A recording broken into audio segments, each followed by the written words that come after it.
कंधा से कंधा मिलाकर के चलने वाले हम उम्र साथी, आप सभी के चरणान बिंदु में सर्वप्रथम सौमित्र का सत सत नमन स्वीकार हो। जैसा कि आदेश हुआ है, ज्यादा समय न लेते हुए अपनी कथा को आगे के लिए प्रदर्शित करते हुए जो भी नियम रखे गए हैं आदरणीय गुरुदेव जी की तरफ से, मैं कामना करूंगा, आशा करूंगा कि मुझसे या मेरे किसी भी कलाकार से इन नियमों का उल्लंघन ना हो। तो देखते हैं कथा की ओर। मेरा प्रसंग रहेगा सीता स्वयंवर से, जिसमें महाराज जनक ने जगह जगह के राजाओं को बुला लिया, और जिस समय जगह जगह के राजा, देश देश के राजा महाराज जनक की सभा में आकर के एकत्रित हो गए, तो जनक महाराज ने जवाब दिया है, अपने बंदी जनों को बुलाया और जाकर के ये कहा कि सभी राजाओं को जाकर के ये बता दो कि हमारी सभा में जितने भी राजा हैं सबको जाकर के बता दो कि हमारी शर्त क्या है। हमने अपनी बेटी की शादी में शर्त क्या रखी है। तो बंदीजनों ने जब इतनी बात सुनी तो बंदीजन महाराज जनक की बात को सुनकर के सभा में जाते हैं, और सभा में पहुंच करके बंदीजन अपना ऊंचा हाथ उठा करके कहते हैं, अरे सभी राजाओं, और समझाने लगे। क्या बोले बंदी बचन वर, अरे हाँ सुनो सकल महिपाल, पन विदेह कर कहे हम सो भुजाएं उठाए विशाल। जवाब दिया है, हम अपनी भुजा को उठा करके सबको एक संकेत कर रहे हैं। सांडव भैया कौन है? जो महाराज जनक ने जो शर्त रखी है, उस शर्त को हम आपके सामने के लिए बताने के लिए जा रहे हैं, और समझाते हुए बंदीजन।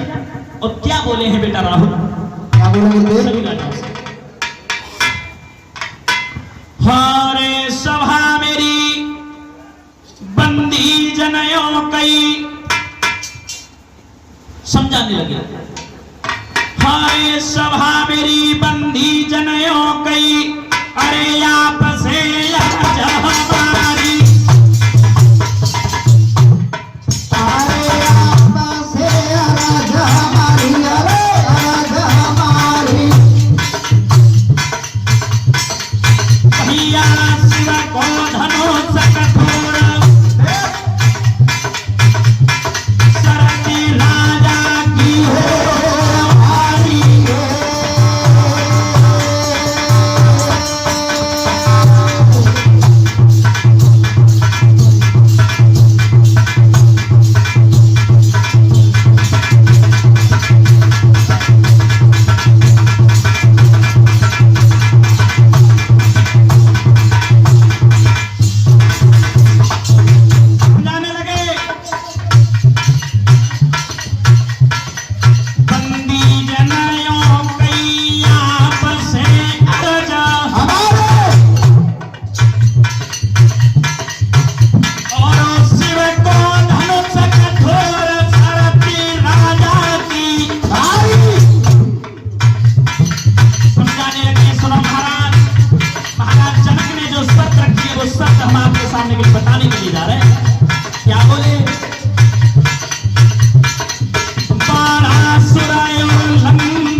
101 रुपए से सम्मानित कर रहे हैं श्रीमान कमलेश चंद्र जी, इनकी तरफ से।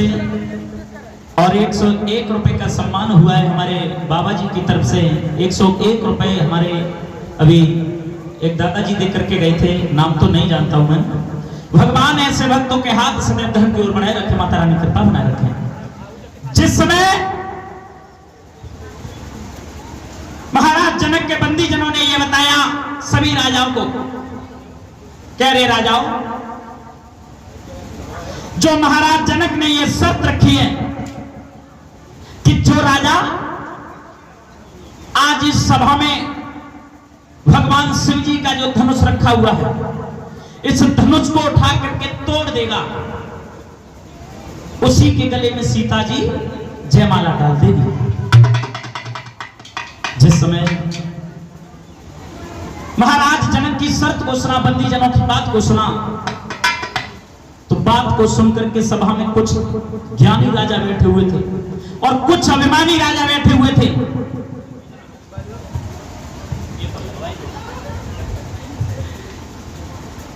तो जो ज्ञानी राजा बैठे हुए थे वो विचार कर रहे हैं कि ये शिव जी का धनुष रावण और बाणासुर जैसे योद्धा इसे छूने की हिम्मत ना हुई तो हमारी तो औकात क्या है। लेकिन अभिमानी राजा कहा करता है, अभिमानी राजाओं ने विचार किया कि इस धनुष की तो चलती क्या है, ऐसे 2-4 धनुष और आ जाए फिर भी तोड़ देंगे। अभिमान करके और एकदम एक एक करके राजा उठ करके जाते हैं और सबसे पहले अपनी देवताओं को मनाते हैं और देवताओं को मना के जा रहे हैं और कह रहे हैं कि हे प्रभु, आज कैसे करके जो धनुष टूट जाए, सीता की शादी हमारे संग है जाए तो हम कथा करा देंगे, हम यज्ञ करा देंगे। विचार कर रहे हैं, लेकिन राजा करते क्या थे। आज जो अभिमानी राजा बैठे हुए थे एक एक करके और उठ करके उस धनुष को उठाने के लिए जाते हैं। किस प्रकार से बेटा योगिंदर, हारे सभा मेरी तमकी तमकी भूपाल, अरे धनुष को